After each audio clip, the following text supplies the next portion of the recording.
honey. So if you know me, you know one clipboard means we're going to be busy. I got two, so we're double trouble, right? Okay, so with the 52 cards of journaling, which is what I've been calling this, I've had a lot of questions, a lot of it, and feedback, which has been absolutely amazing. And I never expected this little thing to take off like it has. However, in just answering questions from other people, I've decided to come up with a master list of my craft room, okay? And this is everything that's pretty much before me or around me or ready to be used in just about anything, any way possible, okay? Now, it's more than 52, okay? And I've been using the two jokers as it is, so that's 54, and I still have a ton of things to work in. So, the question is that I get a lot is, what if you have more than 52 or 54? All right, you can either change the deck, you can use tarot cards. They have 78. You can add a second deck. You can start using dice or a spinner. And I'm going to show you right now in a minute how to go by the previous card you drew or the next card. You can reshuffle and redraw, or you can make your own deck. It's whatever you can come up with. For me, I think I'm going to end up making my own deck because I'd already bought a number of cards, these actually, to be specific, to make my own tarot deck. But this seems to be taking off a lot faster. Not only that, but this is what I'm working on now. The tarot cards, I haven't even started. So, for me, things like my corner punches, I can get away with just putting that in one spot. Now, I have 4 punches, okay? And this is them. And what I could do is give that one spot, and I can either assign a number. So this would be 1, 2, 3, 4, 5, 6, 7, and 8. Roll a couple of dice. You know, give these 2 an extra spot or whatever to come up to 12 to figure out which one to do. Or I could go by the next card that's drawn. If the next card is a heart, then I'll use my pink one. If it's a club, I'll use the purple one. If it's a spade, the cream, and then if it's a diamond, then the yellow one. Okay, if that quarter punch card is the last card I drew, then it could be my choice. Okay, or like I said, we could go down, break that out, do some dice, you know, whatever you want to do.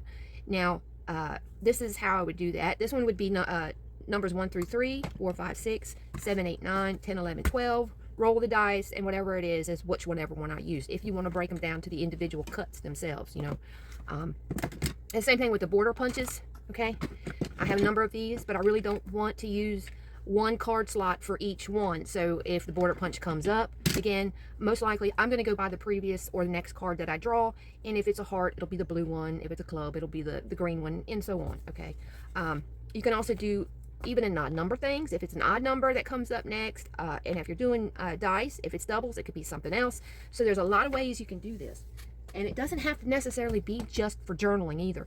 This whole list could be nothing but paint colors, or paint colors and brushes, your brush sizes, or whatever you have, and do the same thing.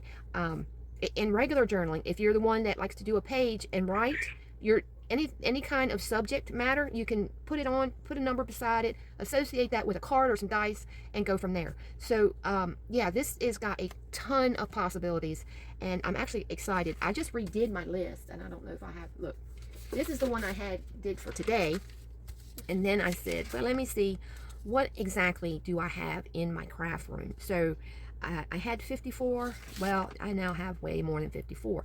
And there's a lot of good things on here that I didn't even think about putting on here, like the dried flowers. I'd love to use that. Or the this lace, the lace tapes, they weren't on there. Gift wrap, which I have a ton of and would like to use. Glitter didn't even make the original list. Neither did tracing paper. So yeah, go through your craft room, make yourself a master list, and then 1 through 54, or 52, or 54 if you use the jokers. If you have even more jokers from other packs, you can add them in to give you a few.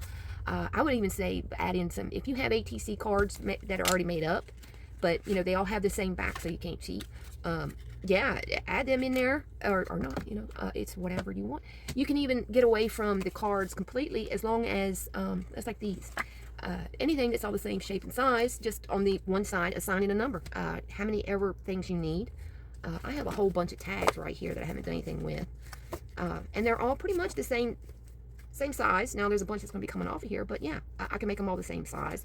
And to assign a number to each one. It also helps use up some of your supplies. But I do recommend to keep yourself from where you say, well, I really want to use a 12 by 12 sheet of paper, and try to fish that out, as opposed to actually it being an honest, completely by accident draw, you know, random, and be the way to go. I think I'm going to actually make myself my own deck, and it'd be in what I'm going to call the master deck. Okay, that way I'll have how many ever chances this is on here, one, to be creative. Okay, it's not like there's a shortage of supplies around here.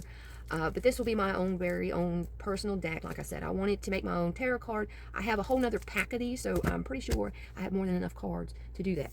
So now another thing too, I was going to try to save this for later, but your spirograph, if you want to make the backside of these things decorative, that's going to be the way to go, because you're going to try to do each and every card as close to the others as possible. And speaking of spirograph, this one was actually something that I ordered. I think it was some stencils, came with this as a freebie gift, and I got it out and I was playing with it, and I was thinking, yeah, you could keep track of the numbers that you use on whichever one, and you can actually sit down one day, put these in maybe one of your I put mine in my thing I used to stamp with. It's got a grid and some pegs. It's this thing here. I know it's got stamps on it because I was doing a large stamping project. But you could line it up in there, put your little spiral guide, I guess you could call it, in there under your card. That way you're in the same spot on the card every time. Figure out which hole it was. I recommend starting at noon and working your way back around to noon before you pick up your pen, and then switch your design. I also, today, in the mail, came the rest of them, okay? Yeah, I know, I got to playing with this, and then I need the whole set, so I went ahead and I ordered that. It was like $2. I don't even think it was $2 for both of these. This came as one whole set, just in 2 bags. So, and I've seen some beautiful ephemera done with these spiral graph things, so talk about going back to the good old days. I remember when these things first came out, so that'll tell you how old I am. But anyway, yeah, and then stamps, you can always stamp them too if you wanted to make the back sides of them pretty, whatever you want to do. Like I said, I was already geared up to do cards. Y'all, I'm sorry about my chair. But anyway, however you want to do the back side is if you want to do it at all, it's entirely up to you. Now, let's see here. I do think I'm going to be making my own deck, though. The more I think about it, the more I like it. And for those of you who'd like to see some of my stamps that I have, a lot of these, well, this one didn't, came from the dollar store, Dollar Tree, and I got this to go with. I have the die cut to do the corners, and some of these actually match the corners. Same thing with this. That matches one of my things. This is for ATC cards. And a lot of these, well, these two came from Dollar Tree. I mean, they have some nice stuff in their little supplies, I guess you could say crafting section. So, take a time, go over. Alright. So, I am going to get my butt on the move. It is Mardi Gras. We are in deep gras at the moment. Tonight, from here on until midnight, Tuesday into Wednesday. If you listen real close, you'll probably be able to hear the music in my videos, unless I turn it off. Between the roosters crowing and the Mardi Gras right up the road, you'll probably, like I said, hear the music. And yeah, I think I'm going to go again this year. So, woohoo! Laissez-le bon temps rouler, right? Okay, so anyway, there's this. And then, if you have any questions, let me know. I think I answered almost all the questions in this video. May or may not have. I can't remember right off the top of my head what all 110 of them were. But here we go. Yeah, enjoy it. Have fun with this. And yeah, you don't have to do it. If you just want to see what may come up, yeah, just shuffle your cards up a few times. Flip a couple. Let's see, this one would be 2 of diamonds. That would be my markers. 4 of hearts would be some cardboard. The 9 of clubs would be a 12 by 12 single-sided sheet. King of spades, stickers. Can't never have enough stickers. Queen of hearts, sentiments. So, that right there alone, and that's 5 cards. Let's do one more. The 8 of hearts is a frame. 6 cards is usually what I do, and I find that is usually more than enough to get me into trouble. So, yeah, and decide how many cards you want to pick on the norm. You can always pick more, pick less. It's entirely up to you. But I'm liking 6. 6 seems to be a good number for me. So, 7, 8, 10, how many ever you want to do. Okay, guys, I'll be back in a bit. Until then, y'all have fun, be safe, and I'll see you later.